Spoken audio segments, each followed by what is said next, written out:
Hello, and welcome to Breast Cancer Conversations, a podcast brought to you by SurvivingBreastCancer.org. I am Laura Carfing, breast cancer survivor and founder of SurvivingBreastCancer.org, a nonprofit organization providing community, education, and resources to empower those diagnosed with breast cancer and their caregivers from day one and beyond. My friends, we have a stellar episode for you today. I am so excited because I am joined with Vance, who is a 3-time male breast cancer survivor, and he is here to talk about his story, share his experience, and also how he's paying it forward through his nonprofit, Pink Ain't What You Think. That's PINKAINTWATCHA. Vance and I met not too long ago, actually over social media on Instagram. So if you're not following us at Surviving Breast Cancer.org, all one word, or following Vance at Pink Ain't What You Think, you definitely need to be part of this conversation. The two of us have actually a hilarious conversation on very serious topics such as breast cancer. We are the underserved of the breast cancer community because of lack of knowledge. Not because of lack of medication and things that we need health-wise, but for men, it's just lack of knowledge. Most men I meet, they be like, breast cancer? You had breast cancer? Yes, I had breast cancer. Men get breast cancer? Yes, sir, men. Yes, sir, men can get breast cancer.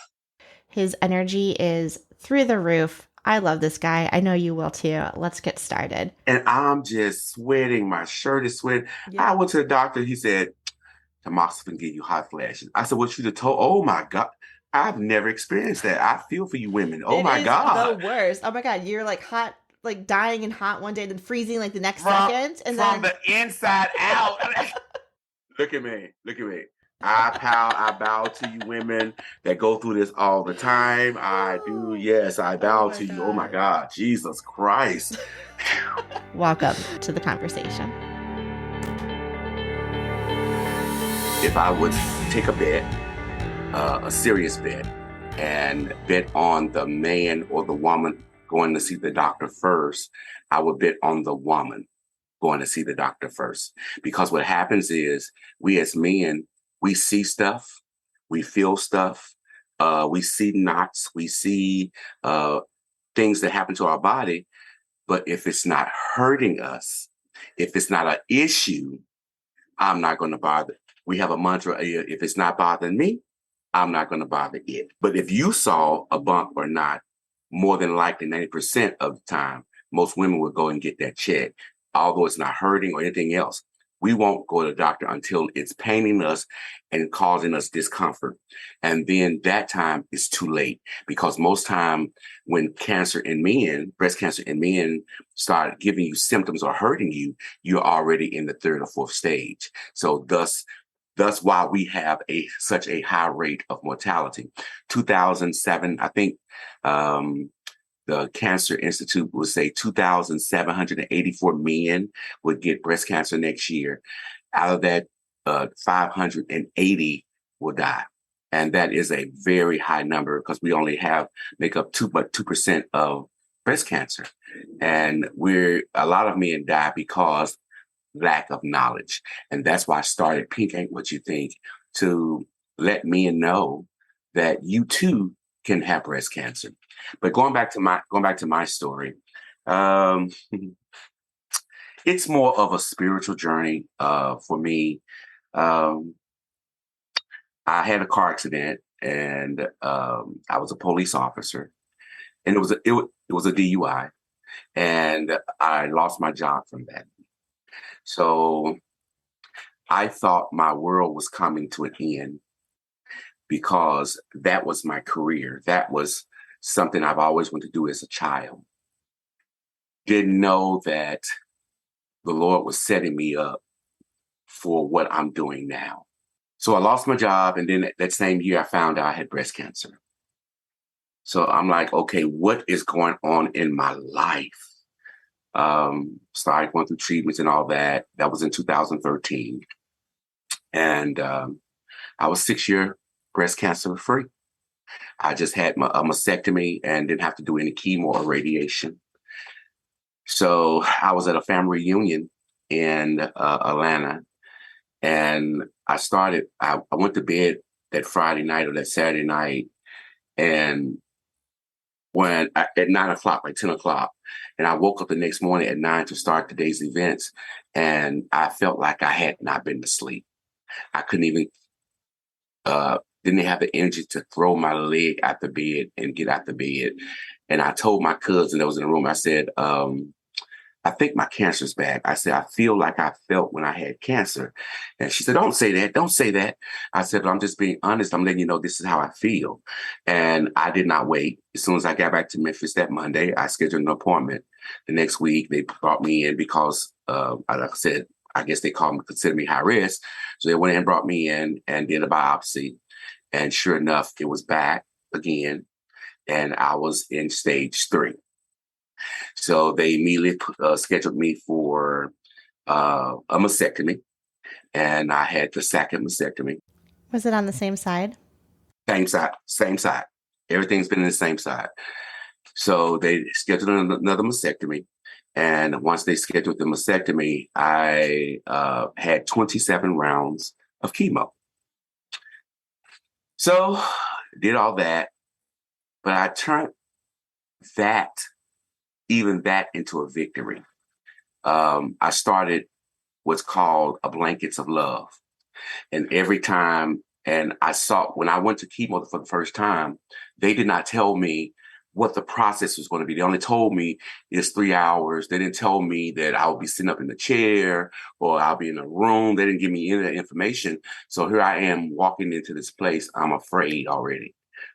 Grown man, I'm afraid, and there was he was a volunteer, male white, he was a volunteer. And I was angry because nobody gave me information. I didn't eat because most time when you're going for medical procedure, you don't eat. So I'm thinking, don't eat. So I hadn't eaten. Now I'm facing this 3-hour process, sitting up in this chair, getting what they call the red devil pumped into you. Oh, I had that one too.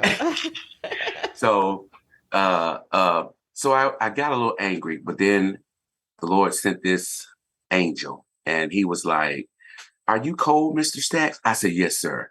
Because they kept bringing me these white blankets. The hospital have these little white blankets in the warmer, but it takes about 15 of those to just keep you warm. And so I said, "Yes, sir." So he went to the back closet and he brought me this ugly little fleece blanket. But I promise you, it made such a difference in my treatment because I was able to stay warm. And it was only $5.99 blanket. So after I left there, I got on Facebook and I told my friends, I said, "Hey, this is what I just experienced. I need help in getting blankets to these people so they can have their own personal blanket." So we went to West Cancer Center on Union one Friday for 1 hour. We called it the Hour of Power Love for Love Blankets. And all my friends stopped by and dropped off blankets, and we collected 365 blankets that day. And then filled their closet up with snacks, little water bottles, chips, so that the person that like me that didn't know, now they can give chips and crackers and peanut butter crackers and water to them. I don't want anybody to go through what I went through. So I try to make it a little easier for somebody that's behind me. So went to chemo, did 27 rounds of chemo, and I was on the road to recovery. I was excited. When they diagnosed me, I finished my last round of chemo. I rang the bell. I was so excited. And I continued the blankets of love. But then people stopped giving blankets to me. They'll promise you stuff and then they forget. It's not like they just didn't want to. They just forgot. Life happens. And so, but then my name was out there. And so I did not want to disappoint anybody I promised blankets to, so I stopped doing it. 6 months later, I went for my checkup and I was so excited. I just finished chemo, hey, it's been a couple months. I'm excited, and go in and they do another biopsy to find out 6 months later, I'm in stage 3 again. This time it was on the same side. And this time it had attached itself to my bone because there was no fatty tissue there because they had removed all the fatty tissue the last two mastectomies. Right. So when my doctor told me that, you can see the fear in her face. She couldn't hide it. He couldn't hide it. How did they know that there was a need for a biopsy? So you went in for your checkup. Was there a scan involved, or A was it scan. a It was scan? Okay. a scan, and they saw something because I was just going Oh, in for the scan, the X-ray, just to um, confirm that I'm okay. And I promise you, if you saw me that day there, I had brought candy and things for the nurses. I was just grateful, and I was walking around giving nurses their candy bags and little candy jars I made to all the nurses. And I remember walking in that room and we took those x-rays. And when they came, I could see it all over her face that something was wrong. And they confirmed that I was in stage 3 again and that it had attached itself to my bone. And that was the concern, that it may have metastasized to my bone. And that's really major. So they went ahead and got me in surgery. Like the next week, I was in surgery. And after I did another mastectomy, they cleaned it all out. It did not penetrate my bone. So I was blessed that way because I paid attention to my body. When I feel something, I know something wrong, I'm going to go get it checked. And then I did 32 rounds of radiation. This time I didn't do chemo. I did 32 rounds of radiation. And so as of April 29th, my birthday, my 52nd birthday of last year, I rung the bell on my birthday for the third time. And here I am now. I don't look like what I've been through, and I'm just so grateful. So for my birthday, all of my friends came to town. All of my colleagues, and they threw me a surprise birthday party. One of my best friends, she's a 15-year breast cancer survivor, my best friend. So she got all of my friends together, and without me knowing, she went through my phone and connected with everybody, and they threw me a surprise birthday party. And they had heard me talking about my company, which is Pink Ain't What You Think, and what I wanted to do. And so that night, one of my best friends, I call him my grandson because we just have that relationship. And he said, here's $200 for you, and here's $300 for your dream and for your business. I want to be the first to donate to your business. And then everybody in the party donated. So when I woke up Monday morning, I had $1,800 to start Pink Ain't What You Think. And here we are today. Vance, thank you so much for sharing that story. I can even, tell in your voice and your eyes and, just the passion of how you're really taking something so traumatic, because breast cancer is trauma, and then to have to go through it 3 times. Here you are on the other side, really in tune with yourself, with your body, with your symptoms, and then kind of finding these, golden nuggets and blessings along the way to really help, transform and carve this new path for you. So And that's I beautiful. think through this, I found my passion. I'm an ex-police officer. Told you that, and I lost my job. I did so many things for the young kids in the community, and I thought that was my passion. I thought that being law enforcement was my passion. I thought helping somebody in that way was my passion until I started doing what I do now. Oh my God. And what we do now, we focus on, while I was going through chemo, I don't know her exact age. I know she's above 80. And I met her one Monday, and I would see her cry every day. I mean, she'll be in the waiting room and she'll be in the corner and she just be wiping her tears, try not to cause attention, but she'll be wiping tears. And so I finally said something to her one day. So in my mind, I'm thinking that, I was, at the time I was going through, I was 40 something or 40 something. And so I knew what chemo did to my body. I knew it took all my fingernails off. It took my toenails off, all the hair off my body. There are days I could not get out of bed. So I knew the symptoms that I was experiencing. So I couldn't imagine this 80-some-year-old woman going through this. So I'm thinking that's why she was crying. So I finally got a nerve to say, hey, what's wrong? What's wrong with you? And are you okay? She said, honey, I am fine. The Lord is good to me. I am going to meet him in the sky. And I said, oh, you one of those mothers. All right. Okay. So Yeah. I was like, so why are you crying every day? And she said that because I don't cry in front of my children. She said, I cry here. I don't cry home. She said, if I die tomorrow, man, they can't afford to bury me. And I don't want to leave a burden on them. She said, the only reason I'm taking chemo right now is just to prolong my days. She said, I know I'm not going to live. But she said, I'm just here to prolong my days so they won't have to have this burden. Yes. That blew me away that an 80-some-year-old woman is sitting in the doctor's office and her only concern is leaving a bill or a burden on her children. I said, Lord, is there something that you want me to deal with? And thus started Pink Ain't What You Think. And we started what you call, we give cremations. We offer free cremations to family members of loved ones that die of cancer that don't have insurance. So, and that's one of the things that we do. And our second thing is we give ultimate wishes to dying cancer patients that die from cancer. And whatever their ultimate wish is before they die, we want to make sure that happen. And let me tell you about one. If you go on my page, you'll see one.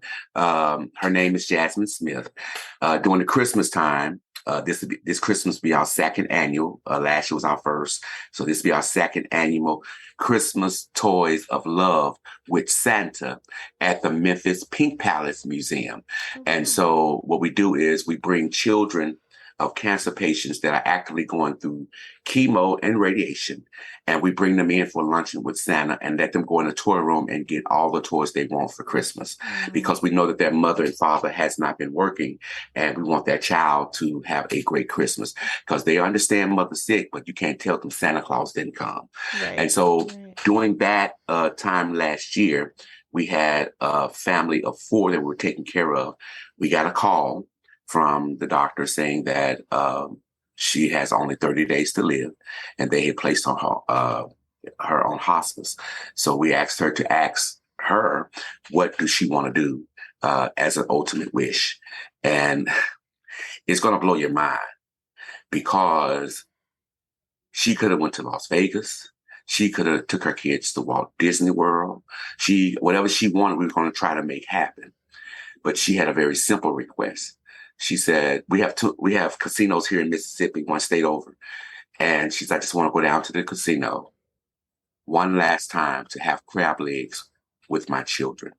And so I thought about that. I was like, okay, that's something simple. I mean, but then when she explained it to me, she said every Friday when I was well, I would take them every Friday for a reward for doing good in school and for keeping the house clean. She said, I would take them to the casino to eat crab legs. And I want to do that one more time with them. And we made it happen. The Memphis Police Department sent motorcycles to her home. The casino sent a limo. The Mississippi Sheriff Department, they sent 15 squad cars. And they escorted her through the city of Memphis, all the way to Tunica, like she was the president and her children. And it was amazing. But you'll find it on my page. And she was so happy that day. Oh my God, she was so happy. And to see all the cars and her children were looking out the window and seeing all the squad cars and the police escorting them. When they got to the hotel, the staff was there cheering them on, welcoming her there. After that experience, she went back to chemo and she fought and she lived 5 more months. Wow. She just passed the week before Memorial Day. Okay. It's amazing. I mean, so many things to touch upon. I mean, such a powerful story. I'm getting teary-eyed here too. I'm sure our listeners will be. But, I think, gosh, I don't even know where to begin and react to all of this, right? But part of me is like, you give joy and love to somebody, and the body knows how to heal. Right? It Mm. might not be like, okay, I'm cancer free and I'm going to like, run a marathon, but to extend from 30 days to 5 months is, you gave her some joy, a joy to be, a reason to live, something to go forward on. And so that's a miracle. That's just so incredible. We just had our 1 year anniversary. And I'm going to tell you how true what you just said is so true. She was so grateful for that. She was on the last week of her life. She was on hospice, bedridden. We had our anniversary. Her mother knew that she couldn't come because she was bedridden. She said, we wanted to present Horseshoe Casino won Business of the Year for helping us to give her her wish. So the VP of Horseshoe was there at our ceremony, and her mother was going to come and surprise him and give him the award for Business of the Year. So I called her name. She wasn't there. So I told my board, I said, let's just go ahead and go because she may be with Jasmine and Jasmine may not be having a good time. So she didn't show up. So we went ahead and went while I was up talking, giving my remarks and thanks. Her mother rolled Jasmine in a wheelchair. She came up and she said, I had to be here. She said, I just want to say thank you. She said, my mother was coming. She said, I wanted to come and tell you myself, thank you. Yeah. That was Saturday, the 30th. And the following Saturday, she passed. Wow. The will to live, the will to, leave a legacy, have a memory. I mean, you're doing it all. I found my passion. I found what I love doing. Yeah. And it's helping people and making their last days their best days. Mm-hmm.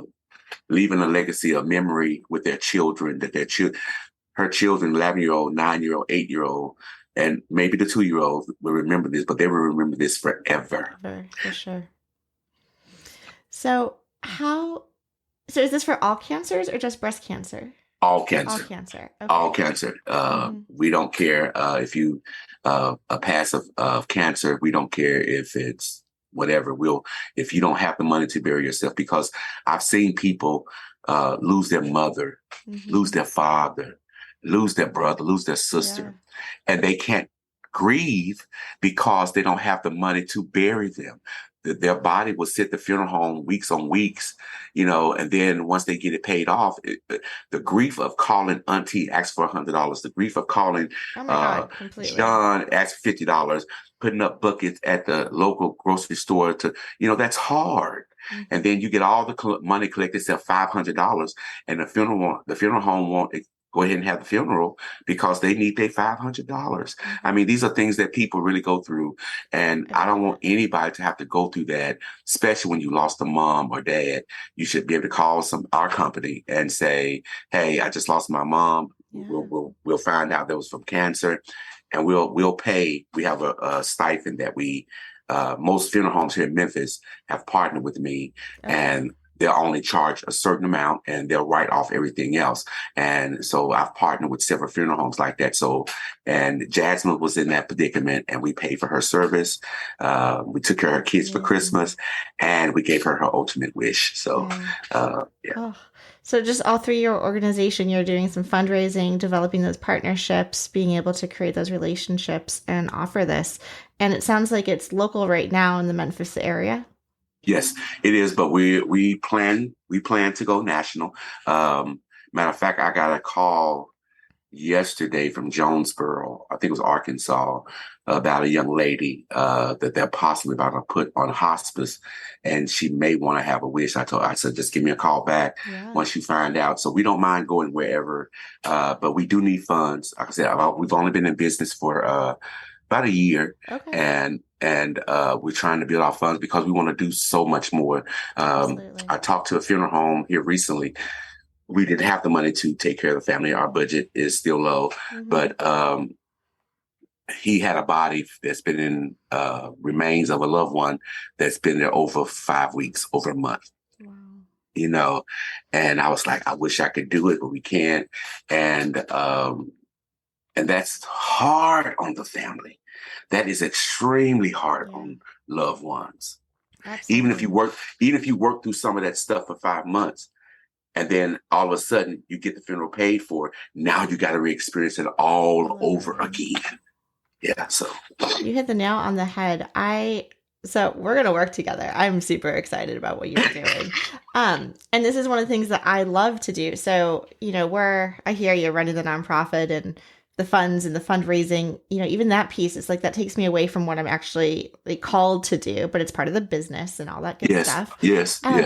But upcoming, in 2 weeks, I want to say not this Saturday, but next Saturday, the 27th, we're actually doing a webinar workshop. It's like a 2-hour workshop on legacy. So specifically serving, as we talk about, providing education to men to help them understand the symptoms, how can we help the metastatic community also? And there are so many, genres, I should say, or on the continuum of a metastatic diagnosis that, someone might not want to talk about it. They might not want to talk about end of life planning. They might not want to talk about creating their will or their legacy or the financial planning or the, medical planning for your last wishes, for how you want to go, etc. Right. Or you have someone who, one of my board members, she's an attorney and she's like, I have everything and everyone knows exactly what their plans are going to be. And it's fine. So we have, the gamut, but we're going to do this 2-hour workshop. We're actually sending goodie bags to the participants because it will be virtual on Zoom, but we're going to mail out some goodie bags and just do, writing birthday cards to your kids for a loved one to give to them in the future, writing graduation cards, wedding cards, congratulation cards, I'm thinking of you cards. Just that's absolutely beautiful. Yes. Yeah. And so just, allowing people to, just leave something so that, it's so hard, not just for the person who's going through it, but for their families, as you experience, with Jasmine and being able to have dinner, one last time with the kids. I think it's part of the grieving process. I think it's part of the healing as well, the acceptance of what's happening in the reality of a terminal diagnosis. And if I can say this, Jasmine was a wonderful person. She was a loving mother. The reason she got sick, because she was okay. She had beat cancer and she was okay, but she got pregnant with children, twins, and the hormones, which from the children, she couldn't take chemo anymore because she's now carrying twins. So she decided the doctor said, you're either going to have an abortion or we have to stop chemo. And she said, well, stop chemo because I want my children to live. And she chose her children's life over her own. Wow. And while she was, and I praise her for that. And while she was carrying the children, it spread from her breast to her liver, to her lung, to her brain. And so after she had a baby, there was no turnaround. So. Oh, but she was strong enough and healthy enough to deliver 2 babies. Oh, she was, one passed during delivery. Okay. And one lived. But she was a very strong, independent woman, and I love her for that. And that's why we worked so hard for her, to see how hard she worked for her family, how hard she worked on loving her family. And I want to do something special for her, because she always gave of herself to her family. So. Yeah, leaving that legacy and that memory on. And, it's interesting too, one of the things that I love, because as owning your own nonprofits, like we're the red tape, we get to make the decisions and do what we want to do. And what I love about this conversation too, is we're hitting on all of the, I would say, taboo topics, right? Like no one wants to talk about death. No one wants to talk about end of life. And just recently, and I'm going to work on a blog article for our publication, but more and more women are getting diagnosed with breast cancer while pregnant, and or seeing that progression as you just described because of the hormones. And I think that's also another underserved population. I think that, one, we're not talking about it. And then two, I think there's more people that are experiencing it that we don't know about because we're not talking about it. Right, right. And there are no numbers being kept. Right. I know. Yeah. So that's what I do, and I'm still here. I'm grateful. Uh, my process was made. Did you see my commercial? I did. Oh my God, your video? Yes, Yes. it's up on our website. I will link to it on the podcast as well so people listening could watch it. It is phenomenal. And I'm going to add your page to your nonprofit also because we're Please putting do. together a handout for this legacy workshop that we're doing. Okay, So okay. I think that would be fantastic. Also, but from that, because I'm on billboards all across Memphis. I'm on all of the hospital elevator doors in the lobbies of all the hospitals in Oh, Memphis. no wonder you had to And be on social media. You're like famous. what happened was, like I said, once I said yes, God, I'll do it. Yeah. The day of my last treatment, God worked this thing out. It's crazy because I supposed to have finished my treatment. The last day was a week prior to my birthday. Okay. But what happened was after 32 rounds of radiation, the machine never broke. But on my last treatment, the machine broke. So I had one treatment left. So it took almost 7 days to get fixed. And that was crazy to me. Right. Yeah. So like I said, we never had that issue. But then she called me the day before my birthday and said, "Hey, Mr. Stacks, the machine is up. You want to do that one more treatment?" I said, "Tomorrow's my birthday." I said, "I don't want to do that on my birthday." And then I thought, that'd be a good birthday gift. Yes. I said, "Yeah, I'll come in." Okay. So, but on the actual day that I supposed to have did it the week prior, the plan was to do my last treatment and walk outside the hospital and do a balloon release for all of the patients that I met going through chemo that didn't make it. I wanted to honor them and have their family members to come up and release balloons. I had put it out on Facebook a week prior what I was doing. So the day that the day I supposed to had the chemo and didn't, I still had the balloon release. Because I told people to meet me there at 12, and I said, I don't want to, because some people took off to be there and to honor their loved ones. I said, so we're going to still do it. So that they showed up in front of the Sword building, and I had one of my godsons to sing Precious Lord. And I told them to release their balloons and call their loved one's name out. And it was so emotional. And they released the balloons one by one and called their loved one's name out. And I didn't know that Methodist VP was standing out there. And she came and hugged me because that day I honored all my nurses that helped me get through this crisis. I love giving gifts, so I gave them all candy jars as well. And so she hugged me and said, "Thank you for doing this for my nurses, and thank you for doing this for our patients." So she went back and reported to her boss. I got a call from her boss that wanted to do this commercial and ad on me for the work that I've done toward their nurses. And he heard how grateful I was to all the nurses. Every time I walked in, I was very thankful to the nurses because their kindness and their hospitality made a difference in my treatment. You know, if you walk into a hospital and the receptionist's mad and the nurse had a bad day, it makes it hard on me. But when I walked into the Methodist Hospital, from the security team to the receptionist to the people that cleaned the floor. I mean, the hospitality that you receive in that place, the service that you receive is beyond reproach. And thank God that is what made me get better, even better because of their care. Yeah. Yeah, mic drop. I don't know what to say after that. You're amazing. Like, and so how are you doing now? Like, how's your health now? How are you? I'm doing good. I have no problem. Well, I went through something called mastectomy pain syndrome. Oh, yes. Those little like zapping shooting pains. Oh my God. Mine was like a punch. This whole side over here is still dark and black. And because it's had 3 surgeries. So I have a lot of scar tissue over here, a lot.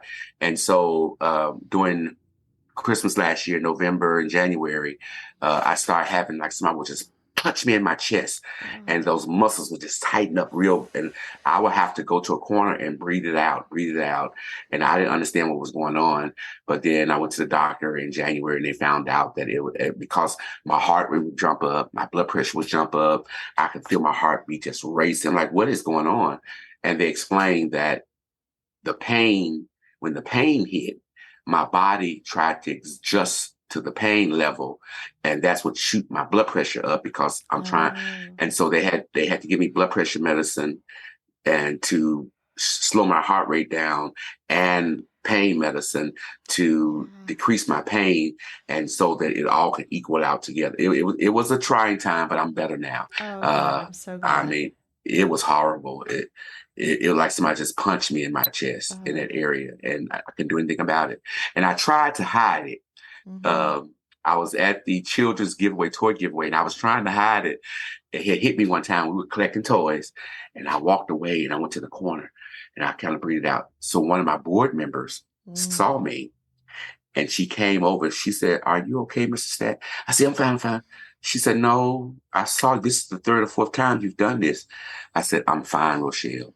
She said, "Let me tell you something." And this is what broke my heart. She said, "If you are hurting, go home." She said, "We may not do it the way you would do it, but I promise you it will get done." Mm-hmm. Yeah. Were you able to go home? Were you able to like? Oh no, I stayed there. But it was just so gracious to hear that if I decided to go home, or if I missed a day or so, things will go on without me. And that was the most important statement that I wanted to hear, that if I did go down, things around here at Pink Ain't What You Think will continue to go on. Yeah. And that's so important. I hear you. Like, we're working 24/7, and I took my first vacation where I actually put an out of office on my email. I've never done that. And I was like, I just need time to breathe and time to think. And how long's your vacation? I took a week. We went up to Maine. It was beautiful. We were in the mountains, which is my like rejuvenating place out in nature. Right. And I was like, my team will get it done. Exactly what you're saying. It may not be exactly like the post I would put on social media, but someone's going to post something and it's going to be fine. That's it. And we need that time to unwind. And because I've lost friends, I've lost a lot of friends, because my conversation is not about the church or about what's happening in the city. My conversation is about Pink Ain't What You Think. And every time we talk, I'm talking about Pink Ain't What You Think. So people are like, "Oh, you get no, that is my conversation now. That is my passion. That is what I want to do. I want to make more cancer patients feel like Jasmine felt, and make more cancer patients' children feel like Jasmine's children felt for Christmas. I think we served 15 to 20 families last year, about 30 some children. So hopefully we have a big space at the Children's Museum. Hopefully we can fill it up again this year. So. Oh my God, that's amazing. And, can we linger on that, like losing friends piece? That is something I think people need to, I guess, feel not so alone about. Like, I've lost friends through this experience, and we have a support group every Thursday night that we just meet up on. You should come. We meet every Thursday at 7 p.m. Eastern. Send me the Zoom. I will. It's a riot. We have a good time. I mean, it's a no agenda meeting.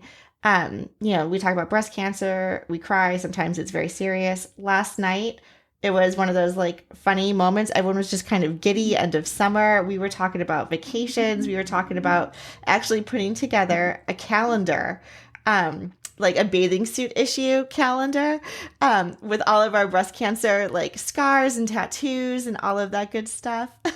Won't you put a cruise together for all of us to be on a cruise? That would be fun too. So much good stuff. The cancer sail away. Ooh, sail away. I like that. Cancer, sail Yeah. away. Okay, we're on to something here. I like this. I like this. The ideas are going. But the friend piece, tell me about that because I agree. A lot of times, you're hanging out with your friends and they're talking about their job and their work. And this is now our job and our work. So we're just talking about cancer all of the time. And I All the think it's time. incredibly hard, especially, in our line of work when you're dealing with end of life and end of life planning and people's last wishes, that I go to bed and it's been a heavy mental day for us because we're answering emails or maybe we can't give as much as we want to give, right? And just coming to peace and terms with at least I can give something. It might not be everything that I would like to be able to do because there's always going to be more work. But coming I to have a terms. board. I have a board member that helped me with that. I'm gonna give you what she gave me. Okay. I'm gonna give you what she gave me.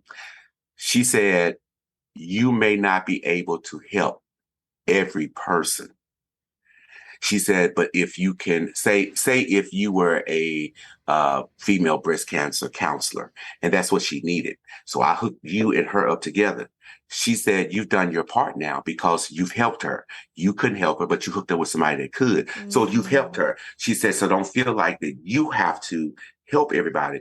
There are other agencies out here that can help you help them. And yes. once you connect them to that dot, you've helped them. I was like, wow, okay. Oh, okay. Yeah. Thank God for Yeah. our boards. Oh Oh my my God, God, just I know. They keep us level headed, right? Because otherwise, yeah, yeah. And then on the friendship piece, some people get jealous. mm, It's not that I'm seeking attention or anything, but they feel that way. Or when you start having a conversation about somebody's dying or something like that, oh, you're such a drab. We're trying to have such a good time. I'm totally. having a great time.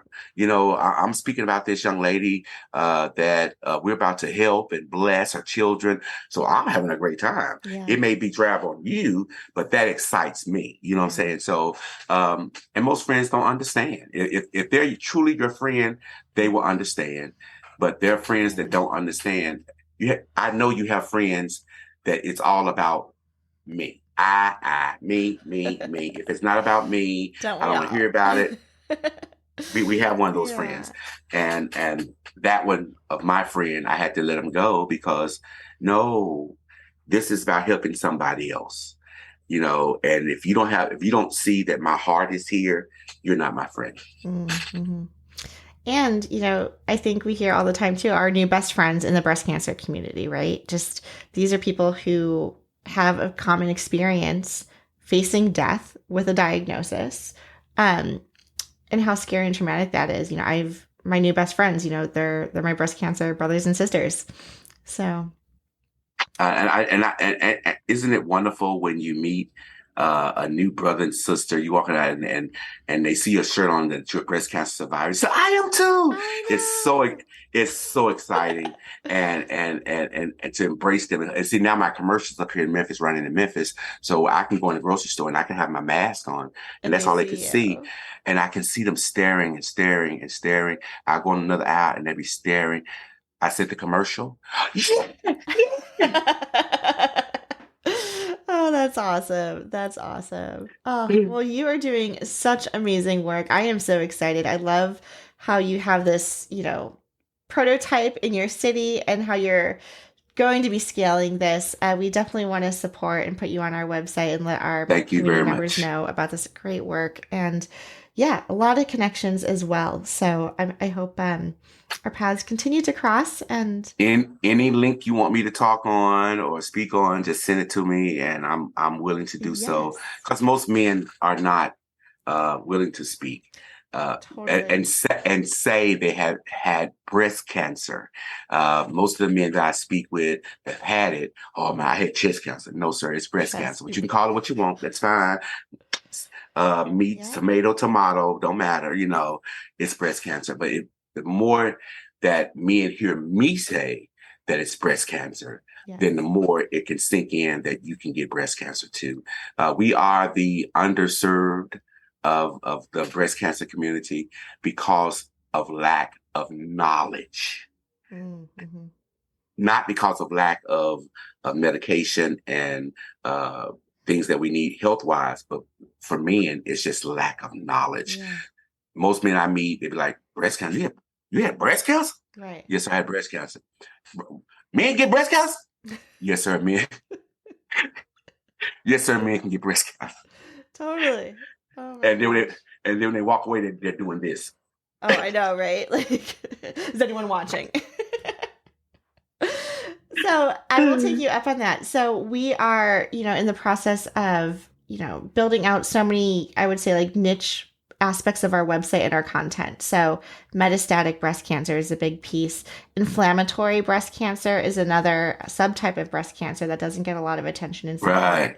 and is always diagnosed at stage 3 because of how aggressive it is and when it's detected. And so male breast cancer, men with breast cancer, is another pocket that we are looking to invest in.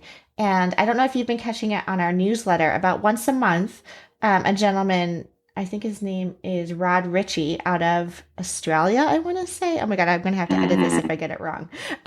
But he writes a blog for us once a month that we push out in our newsletter. And since we started carrying his piece, we now have your story. There's 2 other gentlemen who have shared their story. And so I really see that there's this, kind of grassroots snowball momentum coming. It's a need.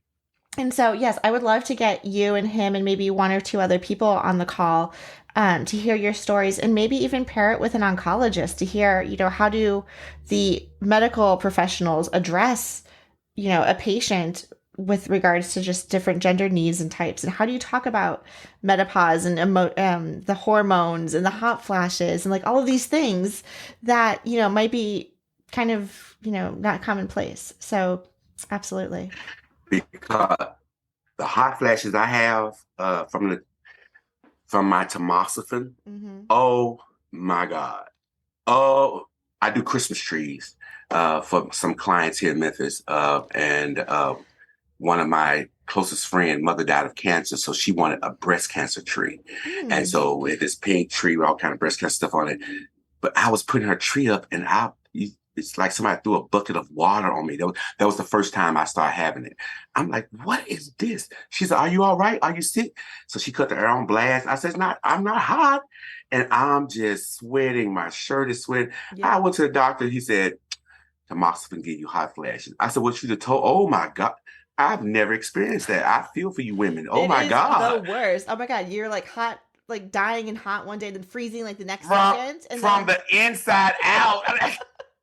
Oh my God. I dress in layers, and I actually had to change my wardrobe because like I can't wear these nice silk blouses to work anymore. Like I am just drenched by the time I go into a meeting. It's bad. I know. I bow to you women that go through this all the time. I do. Yes, I bow to you. Oh my God. Jesus Christ. I love it. Walking in someone else's shoes, right? Yes. Somebody has high heel shoes. Jesus. Yes. Oh my God. Awesome. Well, Vance, this has been incredible. We will definitely, share your organization, your link, your commercial with our members.